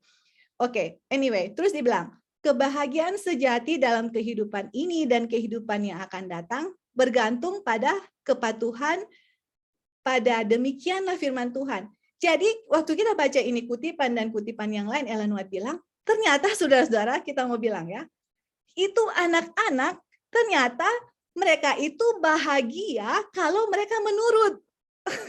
Saya juga waktu baca bilang, wow, itu kalau kita mau mempunyai anak-anak yang bahagia, mereka harus diajar untuk menurut. Karena waktu mereka menurut itu ada kebahagiaan sejati di situ. Apa yang firman Tuhan bilang, anak-anak menurut, itu mereka senang. Nanti kita akan share, ada satu cerita ya. I will share nanti next time. Nah, kita juga orang tua, waktu kita menurut, itu ada kebahagiaan sejati. Jadi jangan kita pikir, kita bikin saya punya anak, menurut nanti dia susah. No, justru kebahagiaan itu didapati dengan penurutan. Kalau kita lihat ada kutipan Ellen White yang dia bilang waktu dia pergi ke dunia lain, iya kan, yang tidak jatuh dalam dosa, muka mereka apa? Sangat senang, beda dengan orang-orang di dunia. Kenapa? Karena mereka menurut pada firman Tuhan. Jadi kebahagiaan sejati itu tergantung daripada apa yang firman Tuhan katakan. Oh wow. Para orang tua biarlah kehidupan Kristus menjadi pola. Nah, nanti kita akan lihat bagaimana kehidupan Kristus dan kita harus ikut kehidupan Kristus supaya kita punya kehidupan bisa menjadi sama seperti Kristus dan anak-anak punya kehidupan akan menjadi sama seperti Kristus. Aduh, there's so many things to learn ya. Nah, ini dia. Kita lihat ya, perhatikan ini baik-baik karena waktu saya baca ini saya bilang, oh oke, now I know. Dibilang, setan akan merancang segala cara yang mungkin untuk meruntuhkan standar kesalehan yang tinggi ini sebagai salah satu yang terlalu ketat. Jadi setan bilang, aduh, Wanda, ngana ini terlalu ketat, ngana punya membuat anak-anak itu obey. Saudara, ini rencana setan untuk berpikir, aduh saya ini terlalu ketat kali ya, saya punya anak-anak, masa saya suruh bilang, oke, Josiah, Orion, come, datang ke mami. Terus kalau anak-anak tidak menurut, ya itu berarti disobedience dan saya harus do something about it. Setan akan membuat kita berpikir, man, kamu ini terlalu ketat, kamu ini terlalu strict. Ini ya, oke. Jadi kalau misalnya kita sampai berpikir, kamu ini terlalu ketat sama anak-anak untuk menurut, itu dari setan. Saudara-saudara, kenapa? Karena belajar dari Adam dan Hawa. Adam dan Hawa, bagaimana mereka di Taman Eden? Apakah makan buah itu suatu kriminal yang sangat besar? Itu bukan kriminal kan? Karena buah ya buah is good. Tapi kriminalnya itu adalah mereka disobey, melanggar apa yang Tuhan bilang. It's the same thing saudara-saudara dengan anak kita. Tuhan itu tidak pernah toleransi suatu disobedience. Nanti kita akan baca dia punya kutipan. Di surga itu tidak ada disobedience. Semua itu strict obedience. Dan itulah kebahagiaan para malaikat, dunia yang tidak jatuh, kebahagiaan manusia waktu kita betul-betul menurut akan firman Tuhan. Tuhan tidak pernah menganggap remeh itu anak-anak yang tidak menurut. Dan orang tua itu tanggung jawab kita loh, untuk membuat anak-anak kita itu strict dalam obedience. Oke, nanti kita belajar ya, itu adalah pekerjaan Anda untuk menanamkan kepada anak-anak Anda di tahun-tahun awal mereka pemikiran bahwa mereka dibentuk menurut gambar Allah.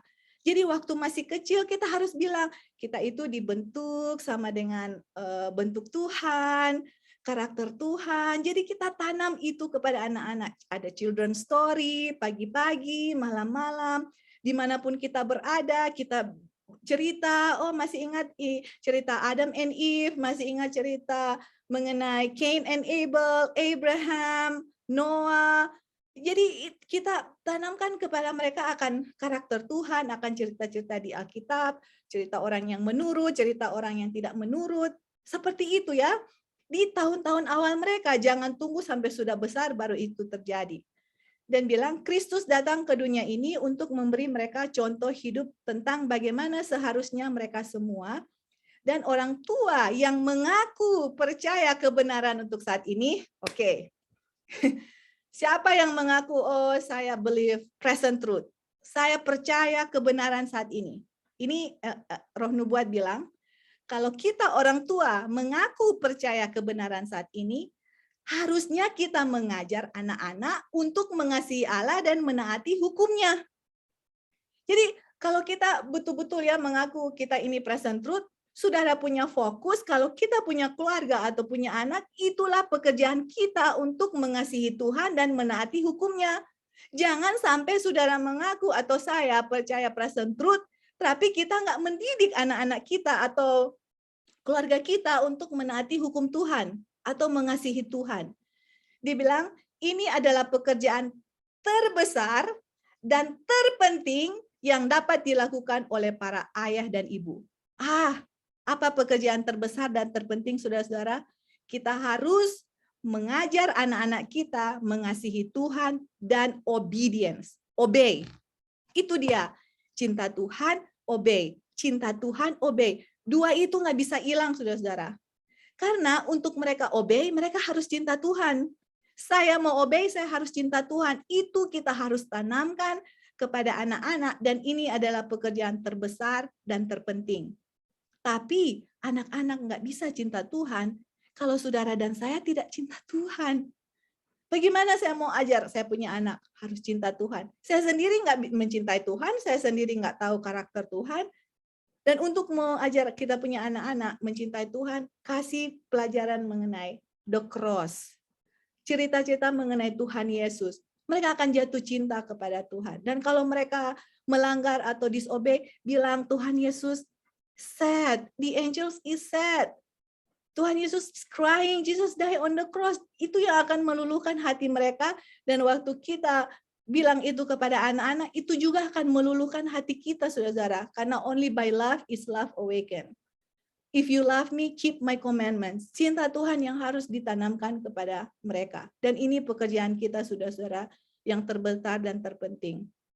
Dan terakhir adalah rancangan Tuhan bahwa bahkan anak-anak dan orang muda akan memahami dengan cerdas apa yang Tuhan tuntut, agar mereka dapat membedakan antara kebenaran dan dosa, antara ketaatan dan ketidaktaatan.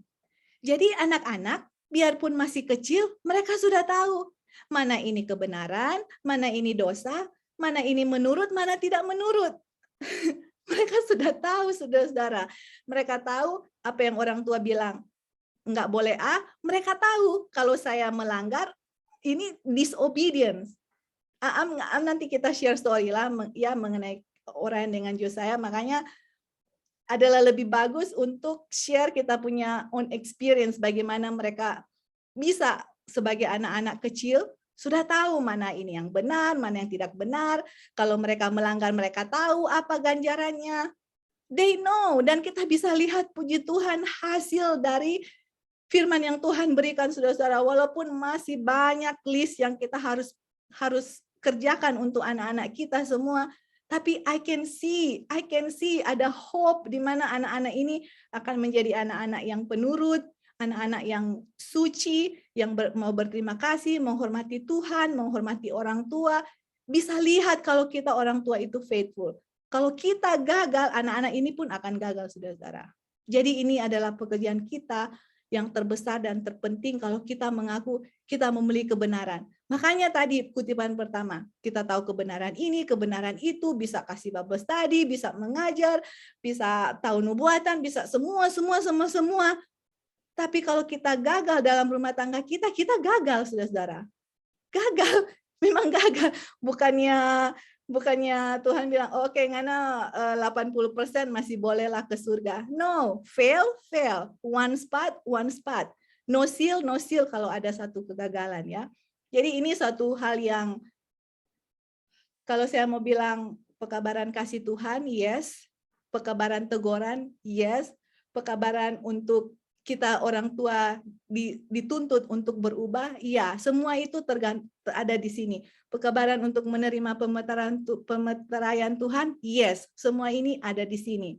Dan pekabaran untuk restoration hari Sabat, yes, ada di sini. Keluarga, yes, semua ada di sini. Asalkan kita mau rendah hati, membuka diri untuk belajar, dan mau menurut. Saling membagi. Mungkin saya share, kita punya experience nanti, teman-teman share your own experience, kita saling membagi dan sama-sama saling bangun, baca apa yang kalian dapat, bisa share, saling membagi, saudara-saudara. Untuk kita mendapatkan satu keluarga yang harmoni, satu keluarga yang sesuai dengan kehendak Tuhan, satu keluarga yang well-ordered dan well-disciplined family, yang bisa menjadi contoh kepada orang lain, dan Tuhan berkenan di dalam rumah tangga kita. Oke, masih ada beberapa kutipan, tapi kita rasa kita cukup aja sampai di sini. Nanti kita sambung, dan mudah-mudahan next meeting kita akan coba dia punya practicality ya, bagaimana cara orang tua yang gagal untuk membuat anak-anaknya mereka obey, dan bagaimana cara Tuhan untuk anak-anak obey. Dan itu kita sudah praktekkan, saudara-saudara, I can see the result. Nanti kita coba share-share apa yang kita dapati. Oke, anyway, sebelum kita tutup berdoa, mungkin teman-teman ada mau kasih komen? Ya, silakan, Bing. Ya, silakan. Ya, jadi Ya. kalau kita melihat ya ini pendidikan anak dari kita punya pengalaman sebenarnya anak-anak itu tidak mengerti yang namanya ketat dan tidak ketat. Bagi anak-anak adalah mereka bahagia atau enggak gitu. Dan yang menentukan mereka bahagia atau enggak itu adalah orang tua mereka.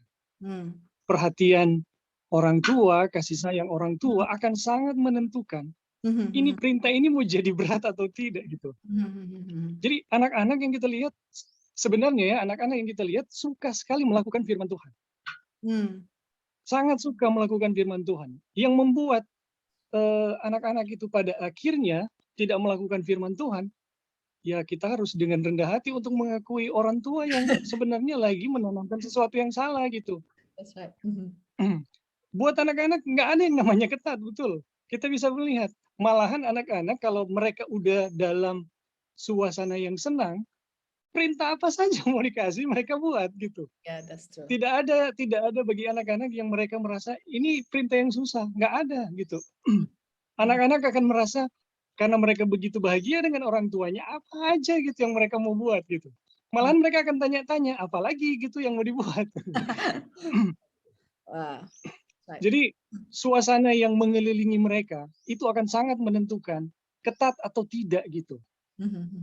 Berat atau tidaknya mereka menjalankan hukum-hukum Tuhan. Jadi kalau mereka dalam kondisi bahagia bersama dengan orang tua mereka melihat contoh yang sangat baik, kemudian mereka mendapatkan respek yang sangat baik juga dari orang tua mereka. Anak-anak itu dengan rela hati lah melakukan semuanya. Nggak akan ada hukum yang terlalu sulit gitu. Ketika mereka berbahagia dengan orang tua mereka. Jadi yang kita lihat di sini ini memang pekerjaan terbesar dan terpenting yang dapat dilakukan oleh para orang tua, ayah dan ibu gitu. Nah ini, apakah kita orang tua ini merasa pekerjaan mendidik anak itu terbesar dan terpenting nggak gitu? Nah, itu dia. Atau mendidik anak itu hanya sekedar hukum biologis ya, atau hukum sosial, yang penting pas selesai lahir kemudian sebesar. Kalau kita masih memandang seperti itu, saudara-saudara, kita masih dalam suasana yang gagal. Kita lagi menurunkan kutuk itu dari orang tua kita ke generasi kita gitu. Iya. Oke, itu aja dulu Joy. Terima kasih. Iya. Thank you Ebing. Ya, betul sekali ya. Jadi mudah-mudahan saya berharap dan berdoa kepada Tuhan dengan pekabaran ini bisa membangunkan saya sendiri sebagai orang tua, suami saya, Dino, dan mungkin teman-teman atau siapa yang mendengar, membangkitkan satu rasa dalam diri kita bahwa pekerjaan sebagai orang tua itu bukan mudah, saudara. Itu pekerjaan yang sangat penting. Kehidupan kekal saudara dan anak-anak tergantung kepada kita orang tua. Nanti kita kasih kutipannya. Kita mau selamat, anak-anak mau selamat, tergantung bagaimana kita didik anak-anak. Itu seberapa besar dan beratnya itu tanggung jawab kita. Oke, jadi kalau kita sadar itu, kita nggak akan main-main. Makanya ada kutipan Ellen White bilang, pekerjaan yang sembrono di rumah tangga akan dibawa Tuhan di pengadilan. Itu kutipan yang lalu. Jadi nggak bisa sembrono. You gotta go to your knees, gotta pray, gotta read, gotta follow. Semuanya itu baru itu akan terjadi. Kalau nggak akan mau jadi, saudara-saudara. Oke, mau setulusnya kita bagaimana, tapi kalau kita nggak menganggap ini suatu hal yang sangat besar, yang ini tanggung jawab kita, karena kehidupan kekal terletak di sini, kita nggak akan we're not gonna take it serious, hanya akan lewat saja, oke, dan pintu sudah mulai tertutup, kejadian-kejadian di depan kita sudah mulai, semua ketakutan dengan vaksin, semua bingung dengan ini, padahal di rumah tangganya lalai, saudara-saudara. Jadi jangan kita lalai, walaupun kita lihat semua apa yang terjadi, tapi tetap kita fokus kepada suami, istri, anak-anak, rumah tangga kita, apa yang Tuhan mau kita buat hari ini. Today apa Tuhan mau kita hari ini di rumah tangga kita? Itu pertanyaan kita. Apa yang saya buat untuk kehendak Tuhan hari ini di dalam rumah tangga kita? kita akan buat, Tuhan akan honor, Dia akan kasih terang demi terang untuk kita bisa bertumbuh ya, menjadi keluarga yang harmonis. Oke, kita rasa sampai di sini dulu ya, kita punya